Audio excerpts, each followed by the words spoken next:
مومنو، میں تم کو ایسی تجارت بتاؤں جو تمہیں عذاب علیم سے نجات دے؟ وہ یہ کہ اللہ پر اور اس کے رسول صلی اللہ علیہ وآلہ وسلم پر ایمان لاؤ اور اللہ کی راہ میں اپنے مال اور جان سے جہاد کرو۔ اگر سمجھو تو یہ تمہارے حق میں بہتر ہے۔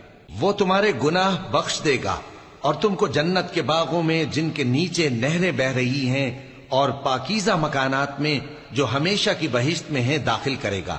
یہی بڑی کامیابی ہے۔ اور ایک اور چیز جس کو تم بہت چاہتے ہو، یعنی تمہیں اللہ کی طرف سے غلبہ نصیب ہوگا اور فتح عنقریب ہوگی، اور مومنوں کو اس کی خوشخبری سنا دو۔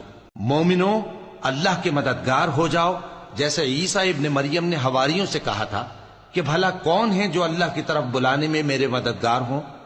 حواریوں نے کہا کہ ہم اللہ کے مددگار ہیں۔ سو بنی اسرائیل میں سے ایک گروہ تو ایمان لے آیا،